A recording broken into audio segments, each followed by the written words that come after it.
नमस्कार, जय हिंद दोस्तों। आई होप मेरे सारे शेयर भाई बिल्कुल बढ़िया होंगे। तो भाई कर्व लॉन्च हो चुकी है जोरों शोरों से। ईवी भी शोकेस हो गई है, एनआईसी वेरिएंट्स भी शोकेस हो चुके हैं और बहुत सारी वीडियोस इंटरनेट पे आ चुकी है। और कुछ चीज़ें मैं कर्व के बारे में भी बात करूंगा, बट उससे पहले मेन क्वेश्चन जो मेरे कुछ प्यारे व्यूअर्स का आया है मुझे कमेंट्स पे कि यार हमें कर्व का वेट करना चाहिए, is it worth waiting car, या फिर हमें जो हमने ऑलरेडी एक एग्जिस्टिंग अपनी कार पसंद कर रखी थी उसकी तरफ चले जाएं। तो सारी चीज़ों के बारे में मैं डिस्कशन करने वाला हूँ। और देखो, सबसे पहले तो ना कर्व के कुछ मिथ बनाए हैं कुछ यूट्यूबर्स ने, जो मैं ब्रेक करना चाहूँगा। जिसमें सबसे बड़ा जो मिथ है ना कि ये जो कूप एसयूवी है, कोई भी इस बारे में बात नहीं कर रहा है। This is not just coupe SUV, it's compact coupe SUV. अब दोनों में डिफरेंस क्या है मैं आपको समझाता हूँ। देखो, एसयूवी तो आप लोग पंच को भी बोलते हो, पर जब पंच के सामने नेक्सॉन आ जाती है तो पंच थोड़ी छोटी लगती है। अब नेक्सॉन के साथ में अगर आप क्रेटा खड़ी कर देते हो तो वो थोड़ी छोटी लगने लगेगी। अब क्रेटा के साथ में जब आप एक्सयूवी 700 खड़ी करते हो तो एक्सयूवी 700 छोटी लगेगी, और जब फॉर्च्यूनर आ जाएगी तो एक्सयूवी 700 छोटी हो जाएगी। लाइकवाइज जो लोग कंपेयर कर रहे हैं ना कि कूप एसयूवी है, BMW X6 से इंस्पायर्ड है और सेम डायमेंशंस है, आप डायमेंशंस को चेक करो, मैं आपको स्क्रीन पे दिखाता हूँ। भाई साहब, जमीन आसमान का डिफरेंस है। Curvv is a compact coupe SUV.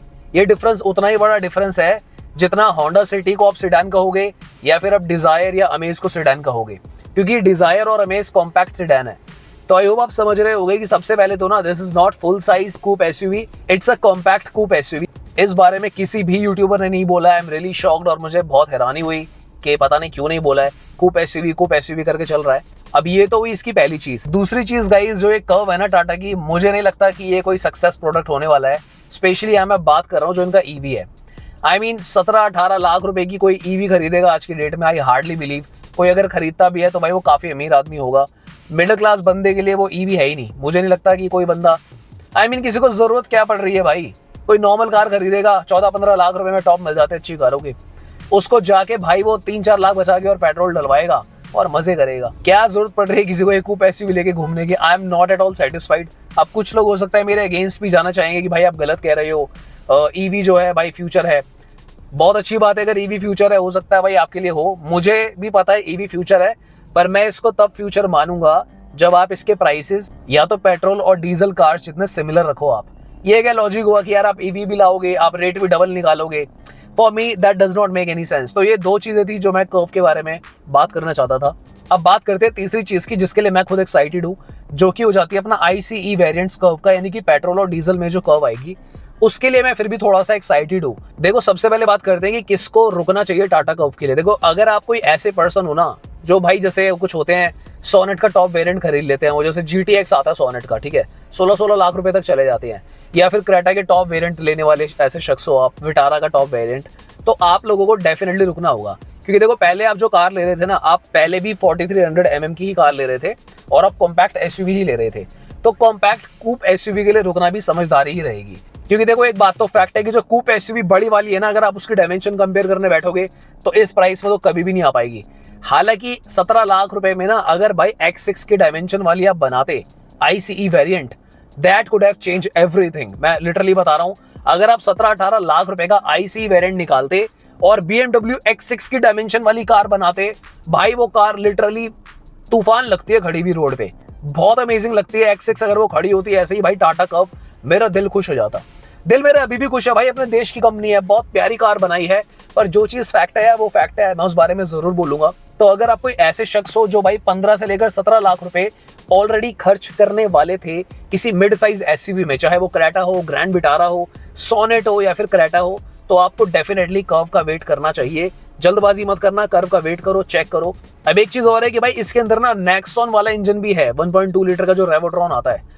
तो मैं बिल्कुल आपको सलाह नहीं दूंगा कि आप जाके कर्व खरीदो उस इंजन के साथ। बिल्कुल भाई, मतलब पॉइंटलेस बात है, इलॉजिकल बात है। वही बात हो गई कि भाई i20 में भी वही इंजन आता है और वेन्यू में भी वही इंजन आता है, फिर वेन्यू अंडर पावर लगती है। आपको ऑलरेडी पता है कि टाटा की कार की बिल्ड काफी हैवी होती है। सो बड़ी कार है, उसका भाई मतलब बिल्ड भी अच्छी होगी, उसके अंदर वो सेम इंजन डालना टाटा नेक्सॉन वाला does not make any sense to me. और वैसे भी उसका जो इंटीरियर है, कई जगह से ना वो नेक्सॉन इंस्पायर्ड ही लगे मुझे इंटीरियर। पर चलो खैर, इतना तो चलता है। ब्रेजा से तो बहुत अच्छे बनाए हैं इंटीरियर्स। गजब बेइज्जती है। तो ये तो मैंने बात करी उन लोगों के लिए कि किनको इंतजार करना चाहिए। अब मैं बात करना चाहूंगा उन लोगों के लिए, यहाँ पर कुछ मेरे भाई हैं जिन्होंने अभी 12 लाख रुपए के आसपास अपना बजट बनाया था, जो अभी तक 3XO को देख रहे थे, ब्रेजा के टॉप वेरिएंट्स को देख रहे थे, या फिर नेक्सॉन के टॉप वेरिएंट्स को, सोनेट के, इन सारी कार्स के टॉप वेरिएंट्स को देख रहे थे। देखो अगर मैं प्रैक्टिकल बात करूँ ना, इसका जो प्राइस है 17-18 लाख रुपए के आसपास ईवी में आया है। So that simply a common sense कि भाई 14 लाख रुपए तक तो वो जाएगी ही जाएगी। अगर हम उसके आईसी वेरिएंट्स की बात करें, जिसमें 14 लाख की मैं बात कर रहा हूँ, पेट्रोल वेरिएंट जो उसका होगा वहां जाएगा। डीजल भी 15 लाख रुपए के आसपास चली जाएगी, क्योंकि वो लाख रुपए महंगा होता है। अब डीजल खरीदनी हो तो भाई कानून वानून ढंग से पढ़ लेना, आने वाले 3 से 4 साल में डीजल की हालत काफी खराब हो सकती है, ये कोई आपको नहीं बताएगा। इसका इंपैक्ट ये पड़ेगा कि डीजल के प्राइसेस बढ़ेंगे धीरे धीरे, और डीजल कार की रीसेल वैल्यू मरेगी, क्योंकि भाई गवर्नमेंट चाहती है कि देश जो है पॉल्यूशन मुक्त रहे, जो कि अच्छी बात भी है। और भाई बड़े बड़े ब्रांड्स रो रहे हैं, BMW, मर्सिडीज जैसी कंपनीज रो रही हैं, क्योंकि डीजल तो भाई मस्ट है ऐसी कार्स के लिए। तो अगर आप डीजल ले रहे हो तो ये सोच समझ कर चीजें करना। अब अगर आप कोई ऐसे शख्स थे कि भाई 12 लाख से आप 14 लाख तक की जंप करना चाहते हो, लोन बढ़ाना चाहते हो, सो ये फिर भी एक ठीक ब्रैकेट है अगर आप उसको मैनेज कर पाओ। देखो भाई मैं एज अ भाई आपको सलाह दे रहा हूँ, शोशाबाजी में बेमतलब में 2-3 लाख का लोन मत बढ़वाना अपना, आप कोई पॉइंट नहीं है, बिल्कुल पॉइंटलेस काम कर जाओगे आप। क्योंकि अगर आप 2-3 लाख जो लोन बढ़ा रहे हो ना, उसका इंटरेस्ट भी बढ़ाओगे आप अपना, फिर उतना तो आप अपनी कार लेकर ना 3 साल का फ्री में पेट्रोल भी ला सकते हो। चीजों को समझो। अब कुछ ज्ञानी लोग कमेंट सेक्शन में भी आ सकते हैं कि भाई तुम कर्व को डिफेम कर रहे हो, फल्ला ढिमका। तो मैं रिपीट कर रहा हूँ अपनी बात, मुझे कद्दू फर्क नहीं पड़ता, तुम कर्व लो जाके, सेट्रॉन C3 ले लो, मेरा काम है भाई वीडियो बनाना, सच बोलना। और मैं आपको ये भी नहीं कह रहा कि आप जाकर कोई और ब्रांड की कार लो, आप टाटा की नेक्सॉन ले लो चाहे, यार मैं तो ये बात कह रहा हूँ ओपनली। मेरे कहने का पॉइंट ऑफ व्यू ये है कि भाई जबरदस्ती के लोन बढ़ाकर, वो भी अगर आप इजीली बढ़ा सकते हो, अच्छा बिजनेस चल रहा है, कहीं से पेमेंट आ रही है तो बहुत अच्छी बात है यार, बढ़ाओ। जिंदगी भाई बार बार थोड़ी मिलती है, बढ़िया कार लो, घूमो। पर कई बार समझदारी से भी काम लेना पड़ता है। अगर आप एक नॉर्मल फिक्स बजट में चल रहे हो, सो 2-3 लाख रुपए लोन बढ़ा के उसका इंटरेस्ट बढ़ाकर ये सब करने से अच्छा है, उतने पैसों से आप काफी काम करवा सकते हो। आप चाहो तो पेट्रोल डीजल डलवा लो अपनी कार को लेके, या फिर उसी पैसों में से जो अपने पेट्रोल डीजल का बचाया है एलॉयज लगवा लो, कोई और छोटा काम करवा लो कार में। You can utilize that money really smartly. कुछ भी नहीं भाई तो अंत में 3-4 लाख रुपए की FD भी कराओगे ना, तो आपको अच्छा रिटर्न देने लग जाएगी वो। एक और चीज, अगर आप कर्व की तरफ जाते हो तो ये चीजें भी माइंड में रखना कि कर्व एक बहुत अच्छी कार है, उसमें बहुत सारे फीचर्स हैं, और जब फीचर्स ज़्यादा होते हैं तो उसके जो टाइमली एक्सपेंसेस होते हैं, या फिर जो सर्विस के टाइम पे चीज़ें होती हैं, चीज़ों में पार्ट्स होते हैं, कई चीज़ें एक्स्ट्रा भी होती हैं। सो आई एम एक्सपेक्टिंग कि आप जब अपनी कार का बजट बढ़ा रहे हो, चाहे आप लोन ले रहे हो, देखो अंत में तो आपकी चॉइस है कि आप ब्रेजा छोड़ के कर्व पे जाओ, या फिर आप 3XO छोड़ के कर्व पे जाओ, कोई भी कार छोड़ के आप जा रहे हो, आपको बजट तो बढ़ाना पड़ेगा, because curve is not a same car जो आपने एग्जिस्टिंग ऑलरेडी चूज कर रखी थी। तो इन सारी चीज़ों को भी कैलकुलेट कर लेना कि भाई जो खर्चे आते हैं वो मुझे कितने तक पड़ेंगे। क्योंकि मुझे बहुत बुरा लगता है कि जब यार कोई भाई परेशान होकर बाद में कमेंट करता ना कि यार बहुत खर्चे आ रहे हैं, इसकी मेंटेनेंस काफ़ी है, या फिर इसकी माइलेज उतनी एक्सपेक्टेड नहीं आ रही है, तब तक काफ़ी लेट हो जाता है। ठीक है, फिर मेल्स भी आ जाते हैं यार कि आपका कोई कॉन्टैक्ट हो तो मेरी कार बिकवा दो, और बहुत टफ हो जाता है, तो इमीडिएटली कोई बायर नहीं मिलता है।